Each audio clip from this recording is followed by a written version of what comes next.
Hola a todos y bienvenidos a este nuevo video de su canal Deshilando Mates. El día de hoy vamos a estar checando un tema bastante bonito y bastante interesante que en estos días estaba ahí jugando yo con un graficador y con las coronas polares y me encontré con una serie de curvas muy bonitas, entre ellas una que dibuja una estrellita, ¿no? Entonces dije, ay, qué bonita estrella, me gustó mucho.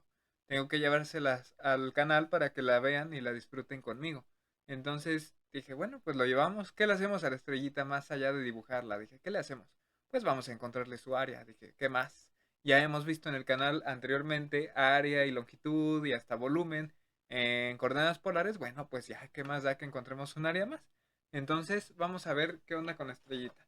Bueno, te comento rápidamente. La estrellita es esta que estás viendo aquí. Ya la viste también en la miniatura de este video. Y esta estrellita pues tiene la ecuación polar 5 más coseno de 5 teta. De hecho, eso es lo que nos indica nuestro enunciado. Dice, encuentra el área de la estrellita generada por la ecuación polar 5 más coseno de 5 veces el ángulo. Recordando que el área para una región polar está dada por la siguiente integral. La integral del ángulo 1 hasta el ángulo 2 de un medio, la ecuación polar al cuadrado, todo respecto de teta. El resultado de esa integral definida te va a dar el área de la región polar que estés analizando. ¿Por qué dice que del ángulo 1 al ángulo 2? Porque recuerda que tú puedes tomar solamente un segmento o un trozo de la curva polar. No es necesario que la tomes toda. Por ejemplo, fíjate en esta figura. En esta figura tú puedes tomar de aquí a acá, mira. En esta figura tú puedes tomar desde este ángulo, perdón, ahí ya me fui un poquito por otro rumbo, desde este ángulo, teta 1, hasta este ángulo de acá, teta 2. Si tú tomas nada más eso, fíjate que nada más nos importaría entonces este tramo de la curva polar, ese tramo de la estrellita. Por lo tanto, nada más estaríamos calculando esta área cuando integráramos de teta 1 hasta teta 2. Entonces, si empezamos a trazar aquí en teta igual a 0, fíjate que este radio vector de aquí está asociado al ángulo teta igual a 0, ¿no? Ahí es en donde todo empieza, ahí la magia comienza. Cuando teta vale 0, bueno, pues se le asocia un radio de 6 unidades. Conforme el ángulo vaya variando a medida que vamos avanzando, bueno, pues va a ir variando entonces la medida del radio y por lo tanto vamos a obtener puntos distintos que reposan sobre la estrellita, ¿no? Entonces, ¿eso qué quiere decir, Emilio? Bueno, eso quiere decir que si nosotros empezamos en teta igual a 0, conforme nosotros vayamos avanzando, vamos a tener que dar una vuelta completa para llegar al mismo punto y haber dibujado así toda toda la estrellita, no nada más un trocito como lo vimos acá, ¿no?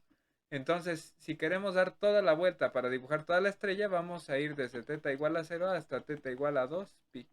Esos serían nuestros límites de integración, de 0 a 2pi. Qué padre, ¿no? Es decir, tenemos que darle toda la vuelta a nuestro círculo unitario para poder dibujar en su totalidad nuestra estrellita. Bueno, pues vamos allá, ya tenemos los límites de integración, ya está prácticamente todo, Emilio, pues ya hay que darle, sí.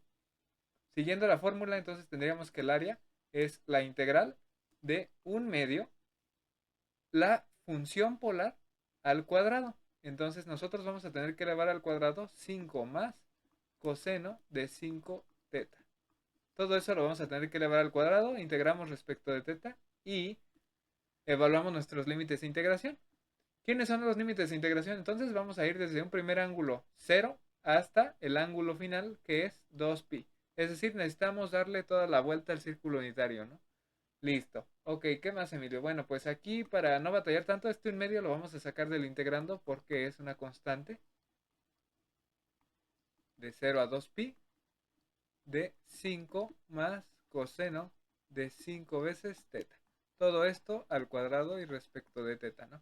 Listo, entonces nosotros tendríamos un medio, la integral desde 0 hasta 2pi de esta expresión que está al cuadrado prácticamente tiene dos sumandos en el interior.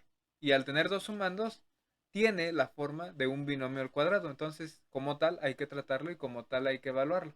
Entonces, el binomio al cuadrado sería el cuadrado del primer término. 5 al cuadrado es 25 más el doble del primero por el segundo. 2 por 5, 10.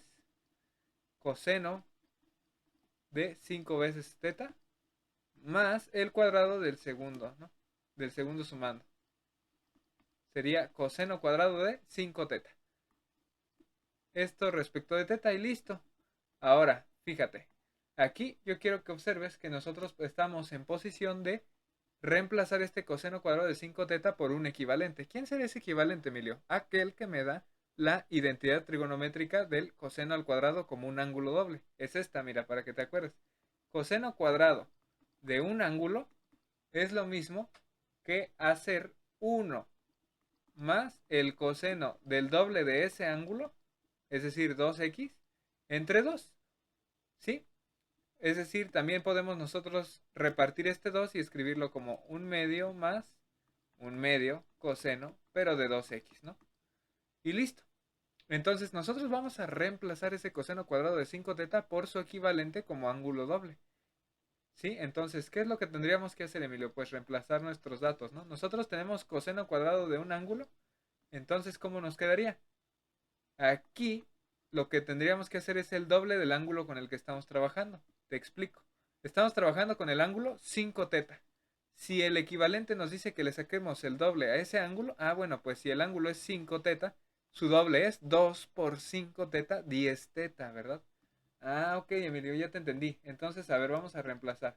Un medio, la integral de ese 0 hasta 2pi de 25 más 10 veces el coseno de 5 veces el ángulo, más, entonces reemplazamos un medio más un medio el coseno del doble del ángulo con el que estábamos trabajando, que fue 10 teta. Ya fue el doble, ¿no? 2 por 5, 10. Ok, Emilio, qué padre, mira, ya aplicamos entonces identidades trigonométricas. ¿Y ahora qué hacemos, Emilio? Bueno, pues ya queda integrar, volvernos locos integrando. Pero en realidad, pues no nos volveríamos tan locos, porque en realidad no es una integral tan sofisticada. Fíjate bien, hay varias maneras, ¿no? De hacerlo. Tú puedes ya integrar desde aquí de una, o bien puedes hacerle como yo, generando varias integrales. La primera va a ser aquella que tenga en su integrando una constante, porque fíjate que tenemos un 25 aquí y un medio acá. Si nosotros lo sumamos, sería 25 más un medio, 25 enteros, un medio, que en fracción impropia sería 51 entre 2. Ok, entonces esto me quedaría 51 entre 2, la integral desde 0 hasta 2pi respecto de teta. Sí, una segunda integral entonces ya no sería de constantes, ahora sería la de este coseno y la tercera integral la de este otro coseno. La separamos en 3, pues 10 veces la integral desde 0 hasta 2pi de mi coseno de 5 veces, ¿qué pasó? Ahí me anda dibujando bastante feo el paréntesis, coseno de 5 veces mi ángulo. Y finalmente, más un medio, la integral desde 0 hasta 2pi de mi coseno de 10 veces el ángulo. Listo, fíjate que lo único que hice fue simplificar un poquito, aplicar ahí propiedades de las integrales y demás artilugios válidos, ¿no? Entonces, no hay ningún problema hasta ahí. Lo último que nos queda pues es evaluar cada una de las tres integrales. Sin embargo, quiero que te fijes en esta y en esta. ¿Qué va a pasar? Fíjate que su integrando es un coseno. ¿Qué función tienes que derivar tú para llegar a un coseno? Un seno, ¿verdad? Entonces, si yo evalúo al seno con el teorema fundamental del cálculo en el límite superior y en el inferior, fíjate que ese seno se va a anular tanto en 2pi como en 0. Y acá pasaría lo mismo. El seno asociado a la antiderivada de este coseno se anularía en 2pi y en 0. ¿Eso qué quiere decir, Emilio? ¿Qué me estás queriendo decir con eso? Bueno, pues te estoy queriendo decir que estas dos integrales se van a anular porque van a valer 0. ¿Quién sobrevive nada más? La integral de el 51 entre 2. Ok, Emilio. Entonces, a ver, el área sería un medio por la integral de 0 a 2pi, que pues me está dibujando ahí feo ese pi, ¿verdad? De 0 a 2pi de ese 51 entre 2 de teta. Esto ya lo hacemos muy fácilmente, 51 entre 2 teta, ¿verdad? Porque la derivada de 51 entre 2 teta pues es 51 entre 2. Esto lo evaluamos de 0 a 2pi y quiero que veas que por el teorema fundamental del cálculo, nuevamente este 0 anularía esta teta, entonces únicamente nos va a importar el límite superior. Entonces nos quedaría 51 medios por el límite superior que fue 2pi. Y listo. Ahora quiero que te des cuenta finalmente que este 2 con este otro 2 se pueden simplificar de tal manera que a nosotros únicamente nos quedaría internamente el 51 y el pi, es decir, 51 veces pi, y así el área sería 1/2 por 51 veces pi, lo cual lo podemos escribir como 51 entre 2 por pi. Estamos trabajando en áreas, entonces esto es unidades cuadradas, unidades de área, pues.